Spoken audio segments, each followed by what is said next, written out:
Bismillahirrahmanirrahim.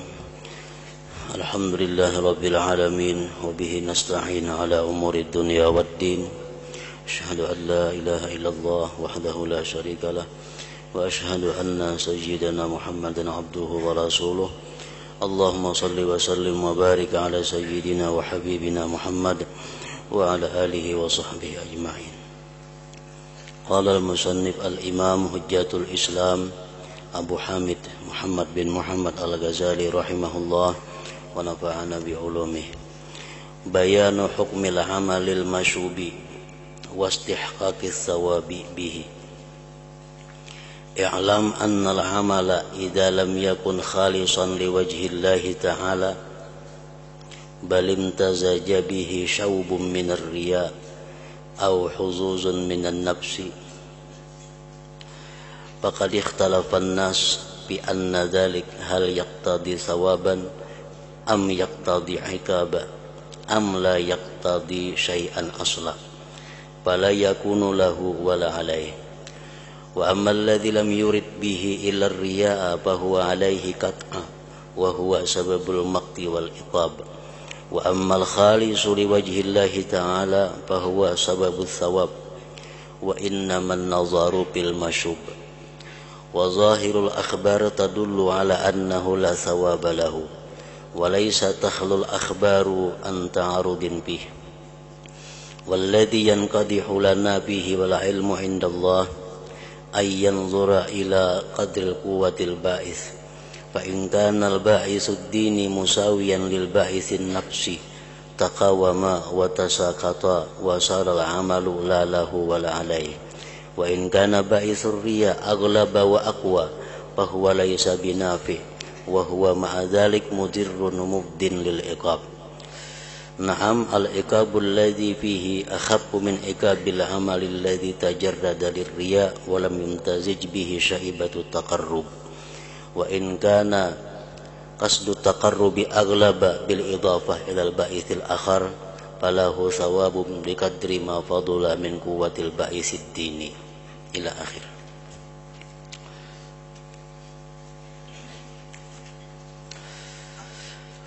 Makna daripada kalam al-Imam Al-Ghazali rahimahullah wa nafa'ana bi ulumih, penjelasan tentang amal yang dicampuri dan berhaknya pahala karena amal itu.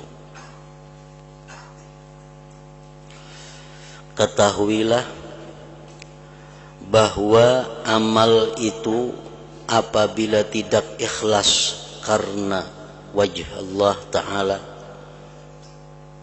bahkan bercampur dengannya campuran dari riya dan bagian-bagian nafsu, maka manusia, ulama artinya, berbeda-beda pendapat tentang apakah demikian itu menuntut pahala atau menuntut siksaan atau tidak menuntut apapun sama sekali, maka tidak ada manfaat baginya dan tidak bahaya atasnya. Dalam bab ini Imam Ghazali rahimahullah menjelaskan tentang niat atau motivasi beramal yang bercampur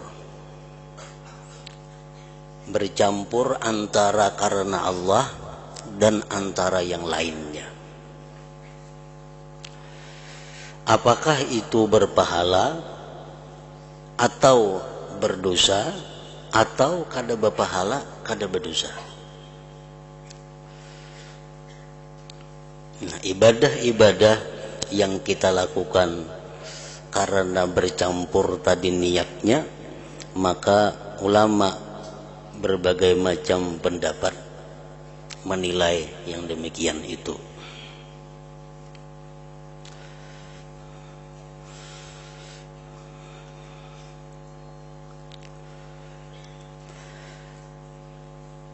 Ibadah yang dilakukan dengan ikhlas, yaitu dengan karena Allah. kadang-kadang dicampuri oleh riya. Riya seperti mengharapkan pujian orang lain, seperti mengharapkan penghormatan dari orang lain, seperti mengharapkan sanjungan dari orang lain. Nah, itu adalah riya.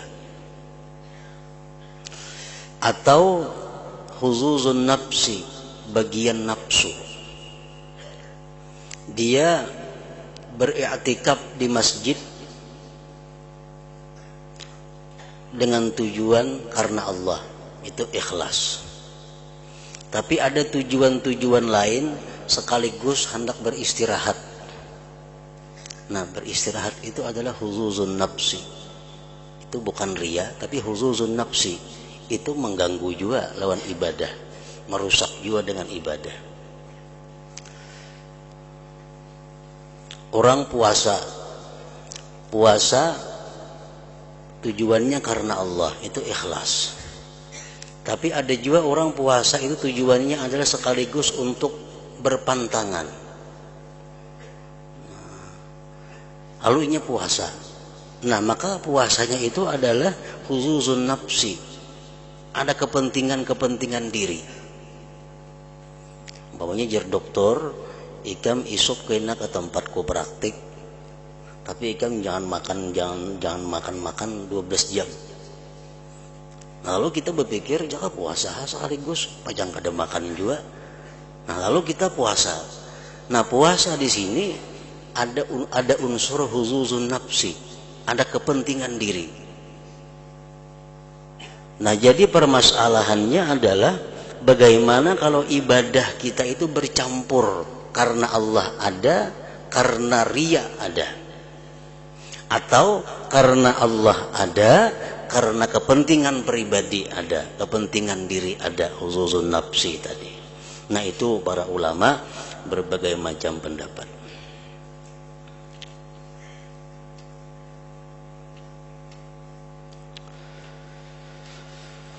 Adapun amal yang tidak dikehendaki dengannya selain riya. Adapun ibadah yang tidak dikehendaki dengannya selain riya, inya menyumbang semata-mata ingin dinilai orang bahwa dia itu sosial. Inya berbuat ibadah semata-mata ingin dimuliakan orang. Inya berbuat ibadah semata-mata ingin dihargai orang. Inya berbuat ibadah semata-mata ingin dinilai orang sebagai orang saleh, ahli ibadah. Nah, maka itu pasti kerugian atasnya. Dan itu adalah sebab kutukan dan siksaan. Itu sudah kada ada khilaf lagi ulama, sudah kada ada pertentangan antara ulama, jelas bahwa ini hukumnya haram, dosa besar. Orang beribadah, orang melaksanakan hukum Allah, perintah Allah, tapi semata-mata tujuannya untuk mendapatkan kedudukan di sisi manusia. Kada ada tujuan lain. Nah, ini sudah jelas mendapat kutukan, mendapat siksa. Adapun amal yang ikhlas karena wajah Allah Ta'ala, maka itu menjadi sebab pahala.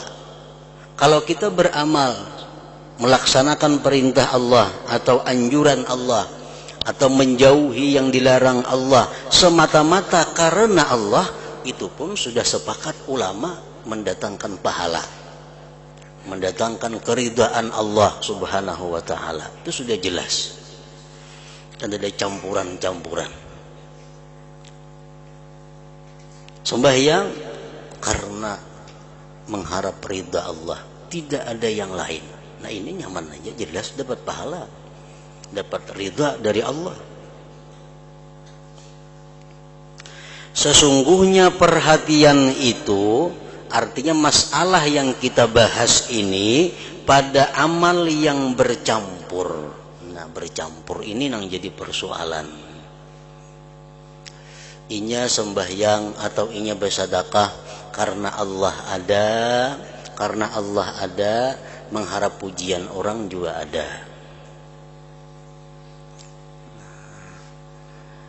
Ingat tolak berangkat naik haji, menunaikan rukun Islam ada, sambil membawa dagangan ada, bercampur.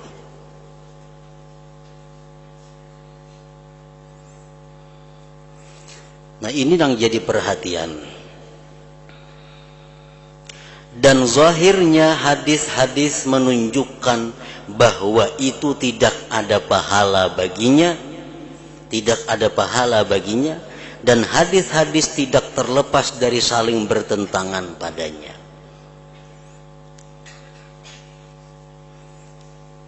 Ada hadis yang mengatakan itu hilang pahala, ada hadis yang mengatakan masih ada pahala. Nah, hadis-hadis pun bertentangan. Dan yang membekas bagi kita padanya dan ilmu itu di sisi Allah, bahwa melihat keadaan kadar kekuatan pendorong itu yang dipandang. Kekuatan kadar pendorong itu yang dipandang. Kita bersedekah karena Allah, mengharap ridha Allah itu ada, mengharap sanjungan orang ada juga, bercampur. Nang dipandang yang mana? Nang kuat antara dua itu. Nah, nang mana nang kuat?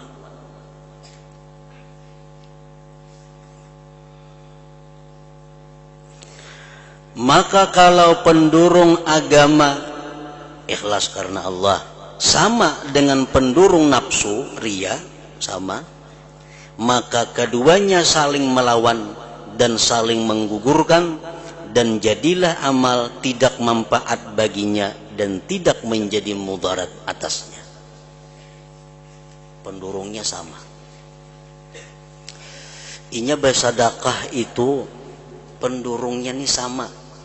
Mengharapkan pujian orang ada, mengharapkan ridha Allah ada, sama, 50% 50%. Bersedekahlah inya, berpahala kada, berdosa kada. Di mana kita mengetahui sama pendurungnya itu, persennya di mana mengetahui samanya itu.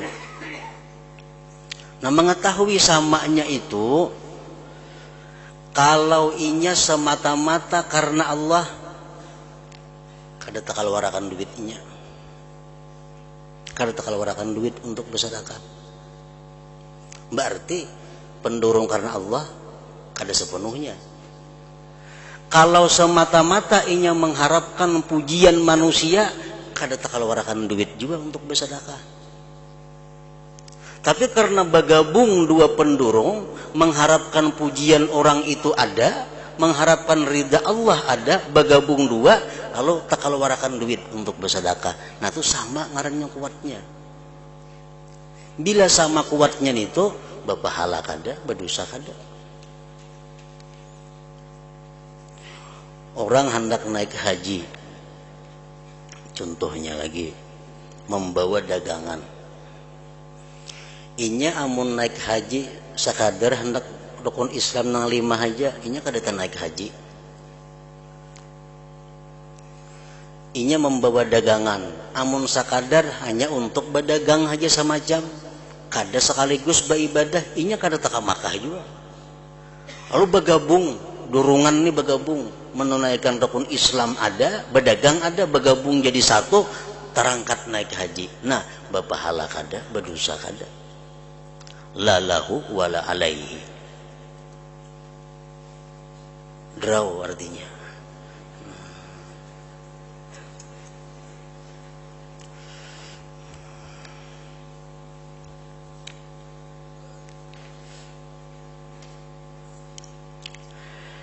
Dan kalau pendurung riya itu lebih menang. Nah, dan kalau pendurung riya itu lebih menang dan lebih kuat, maka amal itu tidak bermanfaat. ibadah itu tidak bermanfaat, dan itu beserta demikian adalah membawa bahaya dan menyebabkan siksaan. Pendurung riyanya lebih kuat, 75% riyanya, 25% ikhlasnya. Nah, ini membahayakan dan membawa siksa. Inya kalau bersedekah semata-mata karena Allah aja, kada bersedekah sudah.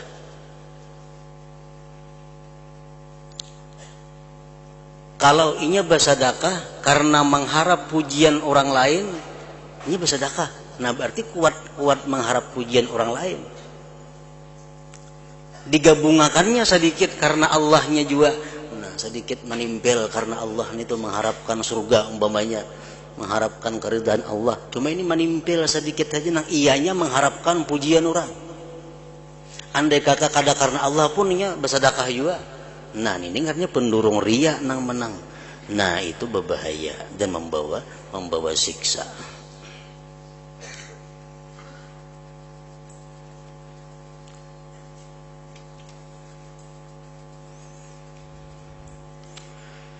Tetapi siksaan yang ada padanya itu lebih ringan daripada siksaan amal yang semata-mata karena riya, yang tidak bercampur dengannya campuran untuk mendekatkan diri kepada Allah Ta'ala. Tapi tak inting pang siksaannya daripada nang pol riyanya itu pulang. 75% riya, 25% mengharap ridha Allah. Ini dapat siksa, kada dapat pahala. Tapi siksanya tak inting daripada orang nang semata-mata karena riya. Itu berat siksaannya.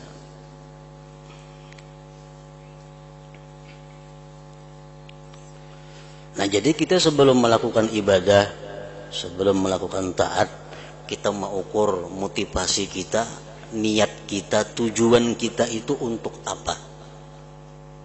Bila untuk kebaikannya itu lebih banyak, bila karena Allahnya lebih banyak, selamat sudah.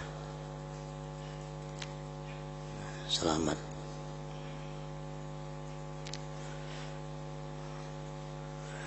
Kalau tujuan mendekatkan diri itu lebih menang dengan dibandingkan dengan pendurung yang lain, maka baginya memperoleh pahala menurut kadar yang lebih dari kekuatan pendurung agama tersebut. Nah, ini beribadah ini karena Allah 75%.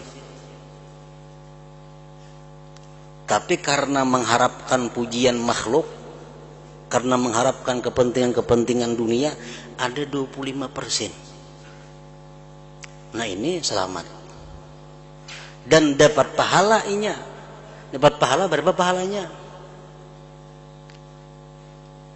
50% dapat pahalanya. Karena selawi persennya tak buang untuk meimbangi nang riyanya tadi. 25%-nya tak buang untuk mengimbangi, menutupi riyanya. Ini beribadah karena mengharapkan ridha Allah cuma 75%. 25% karena riya. Ini selamat dapat pahala. Pahalanya kada pol 50% aja. Selawi persennya mana? Hilang karena menutupi nang riyanya itu ada selawi persen tadi.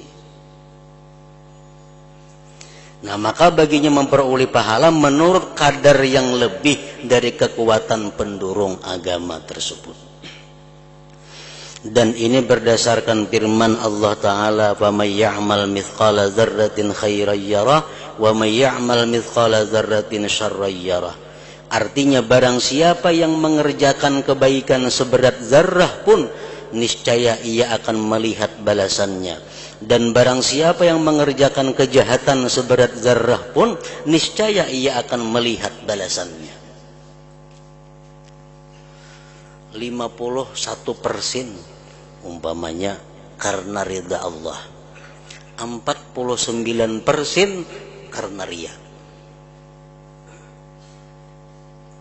Berpahalanya karena 2% tak banyak, yalah 2%. Berapa pahalanya dapat? Bang 2% itu bang dapat pahalanya. 49 ini gugur karena melawan nang riya itu.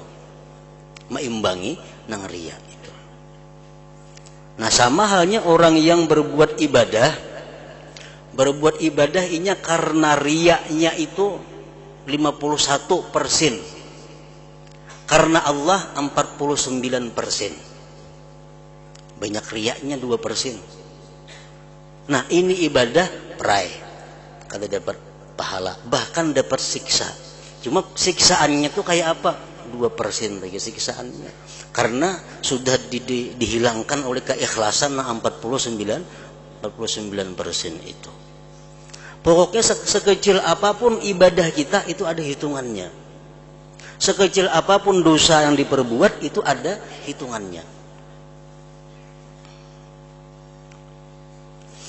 Dan berdasarkan firman Allah Ta'ala, innallaha la yadhlimu mithqala dzarratin wa in taku hasanatan yudha'ifha.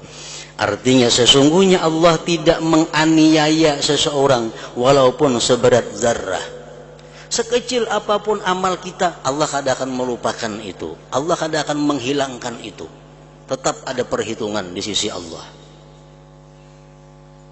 Dan jika ada kebaikan sebesar zarrah, niscaya Allah akan melipat gandakannya.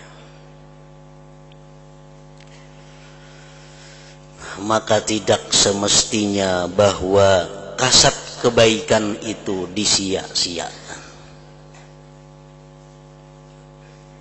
Kada semestinya, kada patut kita menyia-nyiakan tujuan kebaikan itu. Karena ada keuntungan. Sekurang-kurang keuntungannya apa? Mengurangi siksa. Misalnya untuk menyumbang nah, tapanasi nang apakah ono menyumbang ria. Ria kan tapanasi kan ria. Tapi ingat napa? Oh, ini mesti disertakan mengharap ridha Allah. Nah, 1% bang ridha Allahnya ada hitungannya. Ada hitungannya. Maka tidak semestinya bahwa kasat kebaikan itu disia-siakan. Bahkan kalau kasat kebaikan itu menang atas kasat ria, maka dihapus dari kasat kebaikan kadar yang menyamai kasat ria, dan tinggallah selebihnya lagi. Dan kalau kasat kebaikan itu kalah, maka gugur dengan sebab kasat kebaikan tersebut sesuatu dari siksaan kasat yang merusak itu. Nah, makanya tadi orang ria 51%, ikhlasnya ada juga 49%. Inya dapat pahala perai, kada dapat napa-napa. Dapat siksa, cuma siksanya kada banyak 2%. Karena ikhlasnya 49%. Jadi salesihnya itu aja nang disiksa. Dan yang dapat pahala pun kalau nya ikhlas nang salesihnya itu aja.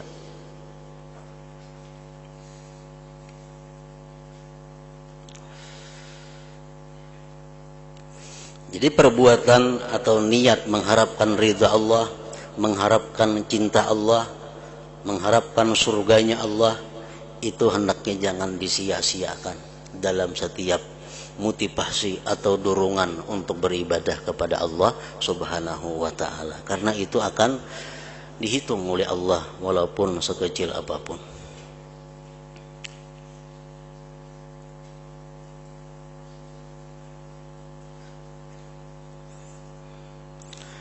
Dan membuka tutupan dari ini adalah bahwa amal perbuatan itu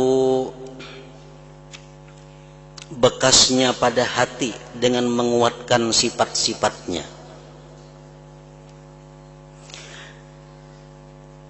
Amal yang kita perbuat itu menguatkan lawan apa yang ada dalam hati kita.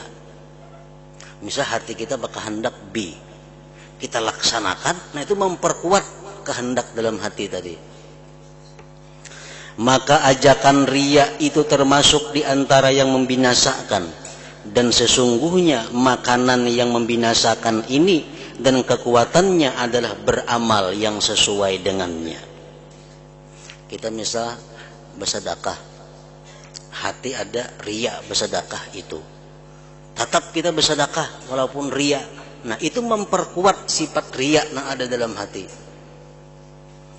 dan dorongan kebaikan termasuk di antara yang menyelamatkan, dan sesungguhnya makanan pokoknya adalah amal yang sesuai dengannya. Kita bersedekah karena Allah, kita keluarkan sedekah. Nah, gerakan kita mengeluarkan sedekah itu memperkuat sifat ikhlas yang ada di dalam hati. Pokoknya perbuatan zahir ini memperkuat sifat-sifat yang ada di dalam hati. Maka apabila dua sifat itu berkumpul dalam hati, ikhlas ada, riya ada, maka keduanya saling berlawanan. Lalu apabila ia beramal sesuai dengan tuntutan riya, maka ia telah menguatkan sifat tersebut.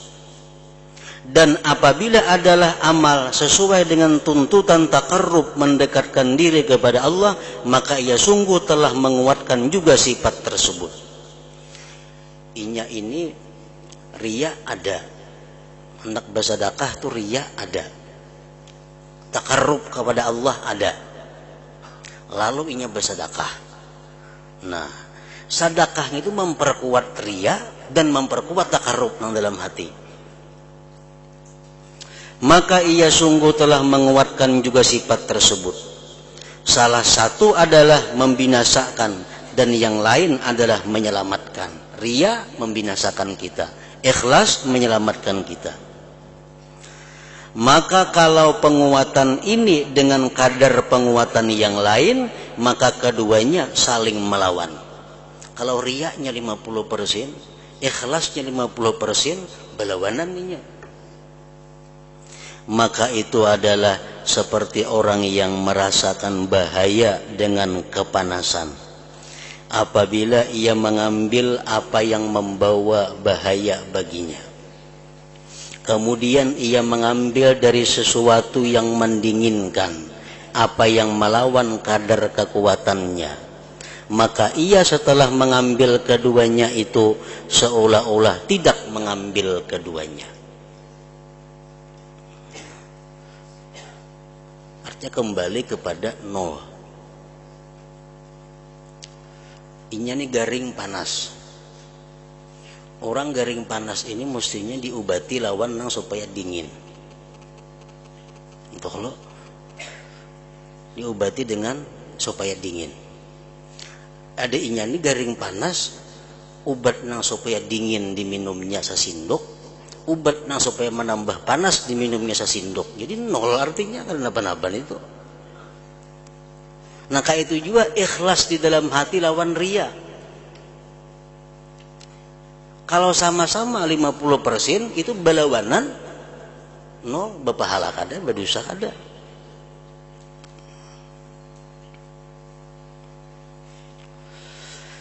Dan kalau salah satu dari keduanya itu menang, maka yang menang itu tidak terlepas dari bekas. Nah, kalau sebuting menang, nang sebuting nang menang itulah nang mempengaruhinya, itulah yang menguasainya.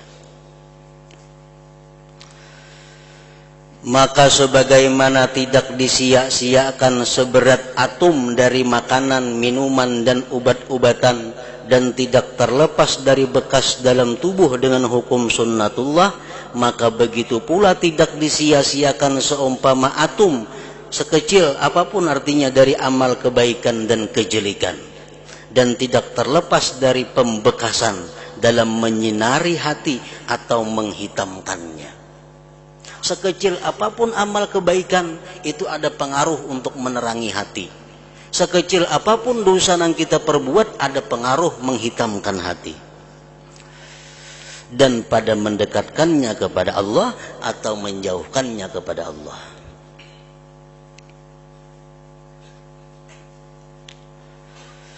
Apabila ia datang dengan apa yang mendekatkannya sejengkal, beserta apa yang menjauhkannya sejengkal, maka ia kemudian kembali kepada semula.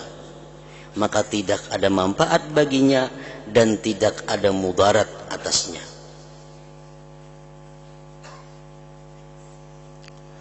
Umpamanya kita hendak mengambil barang. Barang itu andaknya daripada kita 3 meter jauhnya. Barang itu jauhnya 3 meter daripada kita berdiri. Nah, lalu begitu kita berjalan semeter, dijauhkan pulang barangnya semeter, sama lawan kada berjalan ngarannya.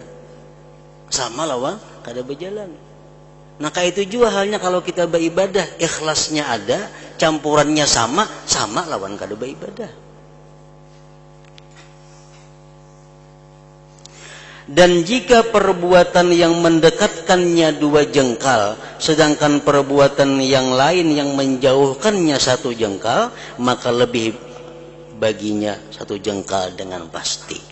Nah, kalau ini barangnya 3 meter daripada inya, begitu inya berjalan semeter, dijauhkan orang pulang 1/2 meter, beparak aja artinya. Berjalan pulangnya semeter, jauhkan orang pulang 1/2 meter, berarti pacang sampai aja ke situ. Nah, sama halnya kita beribadah, ikhlasnya ini ada 60%, riyaknya ada 40%, berpahala aja ibadah kita. Masih dinilai 10% oleh Allah Subhanahu wa ta'ala, karena itulah yang terlebih daripada riya tadi. Rasulullah sallallahu alaihi wasallam bersabda, atbi'is sayyi'atal hasanata tamhuha. Artinya, ikutilah kejelekan dengan kebaikan, niscaya kebaikan itu menghapuskannya.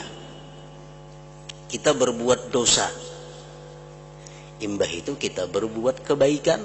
Nah, kebaikan itu menghapuskan dosa. Kebaikan itu menghapuskan dosa. Kita berbuat riya, dosa. Tapi ikhlas ada juga. Nah, ikhlas itu menghapuskan riya.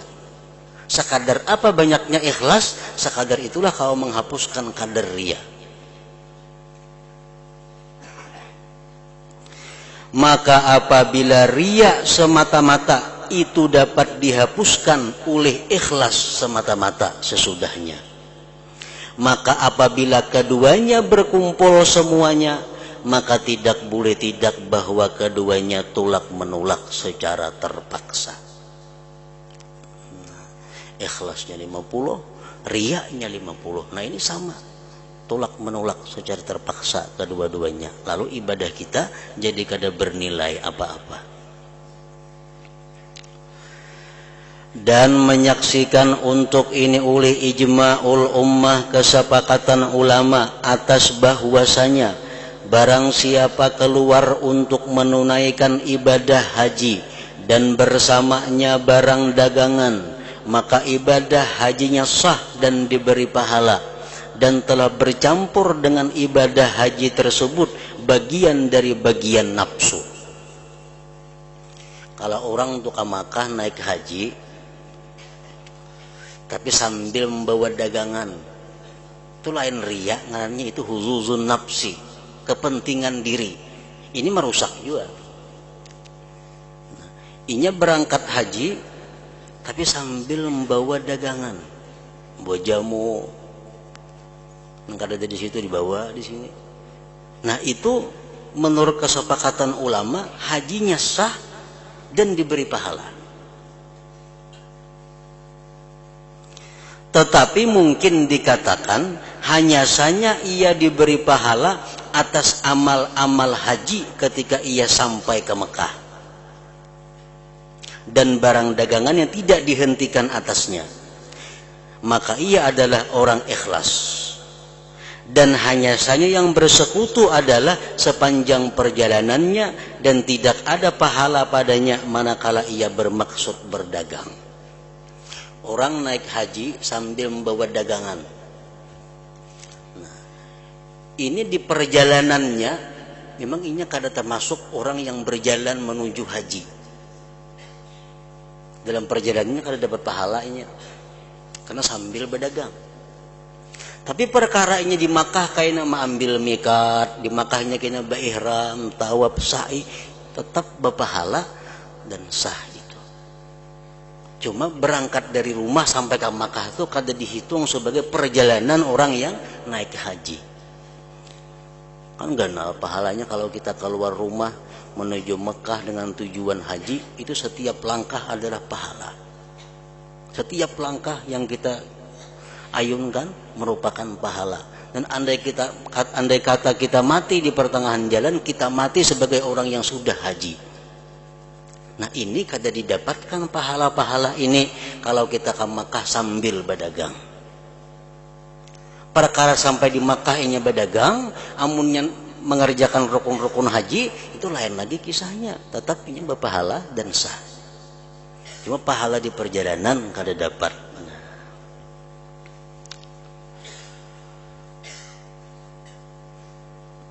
Orang ke pengajian umpamanya, mulai kampung tulak ke pengajian sambil membawa dagangan,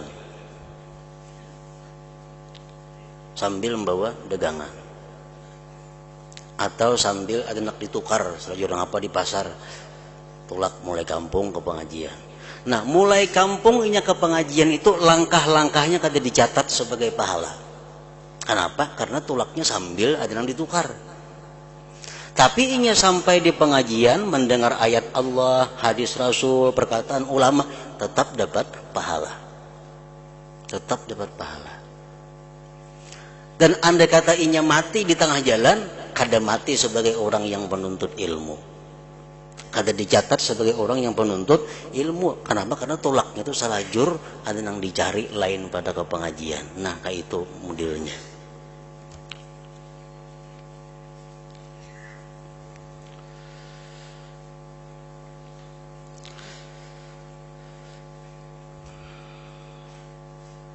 Tetapi yang benar, ujar Imam Ghazali, adalah bahwa dikatakan manakala haji adalah penggerak yang pokok dan tujuan berdagang adalah seperti penolong dan pengikut, maka di perjalanan tidak terlepas dari pahala. Nah itu ulang. Kalaunya tujuannya berdagang ini kecil aja, tujuannya berdagang ini sekadarnya aja, tapi yang utama tujuannya itu haji, tetap di jalan dapat juga pahala. Kecuali tujuan berdagangnya genal pada haji, nah itu nang kada dapat lagi pahala. Kalau tujuan dagangnya hanya sekadar-sekadar saja, tapi yang utamanya ini adalah haji, macam sponsor turis tuh, itu dapat pahala ini di tengah jalan itu. Kenapa? Ini mengawal jamaah benar haji tulak nih tuh. Orang berusaha turis membawa haji ke Makkah. Ini naik haji nah apa tujuannya? Ini mengawal jamaah yang dibawanya ini nah. Lalunya berangkat haji. Nah di perjalanan ini kada dapat pahala. Kenapa? Karena ada tujuan haji mengawal jamaah nang umpat inya.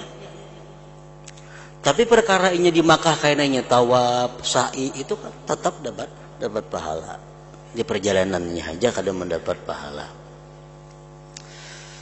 Tetapi ujar Imam Ghazali, kalau tujuannya itu yang besar, yang utama adalah haji, nang lainnya itu hanya sedikit, maka di perjalanannya pun tetap dapat pahala juga.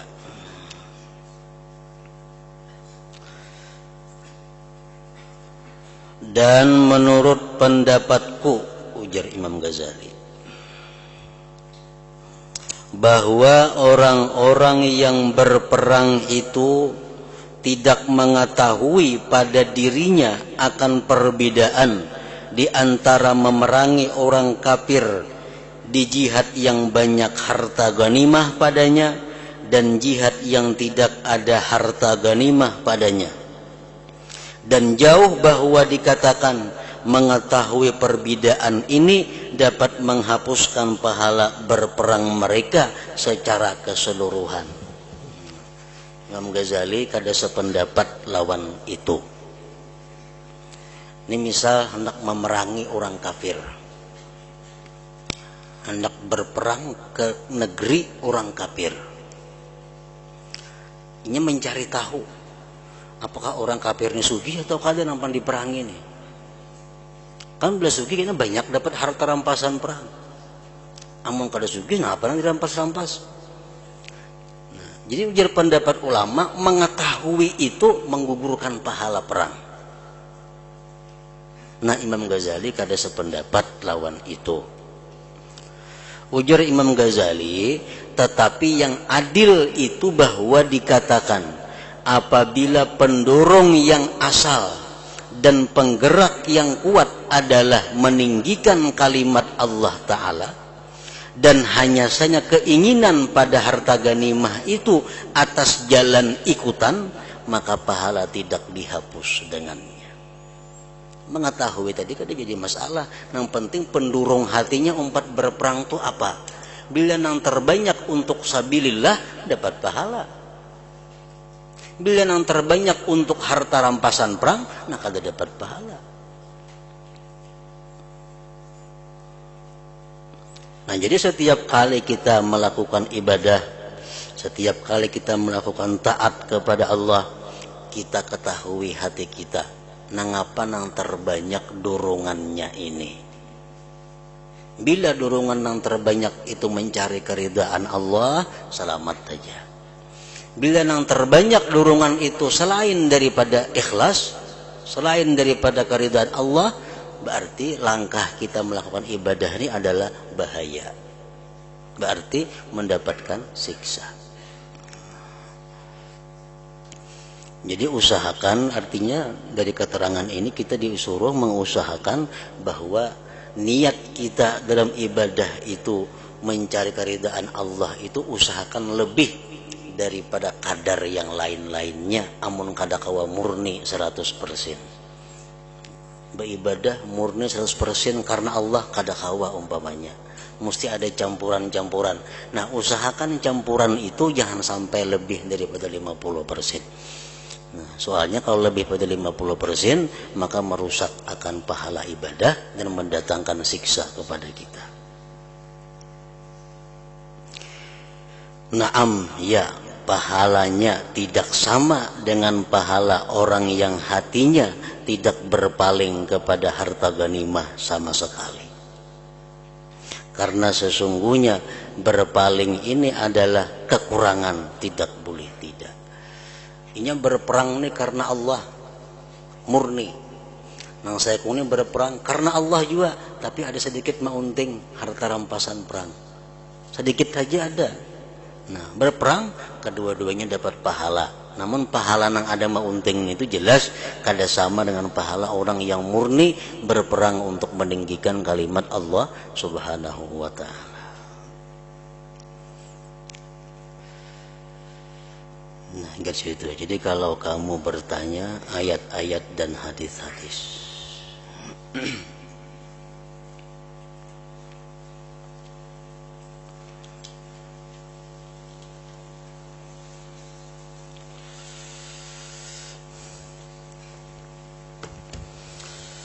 hadal dzikri fa'lam annahu la ilaha illallah Muhammadur Rasulullah, la ilaha illallah Muhammadur Rasulullah, la ilaha illallah Muhammadur Rasulullah, la ilaha illallah, la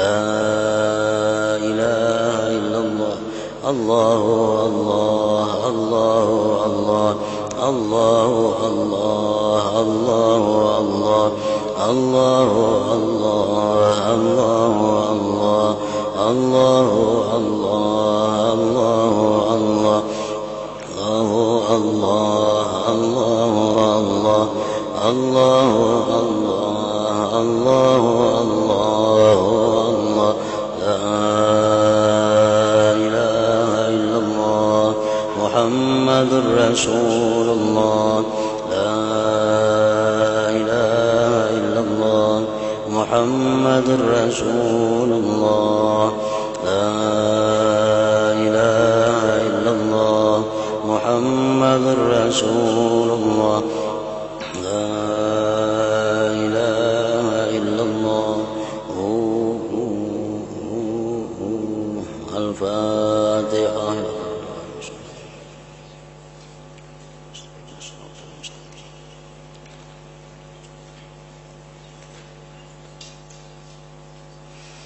هيا أيها الراجل منه شفاعة صلوا عليه سلموا تسليما.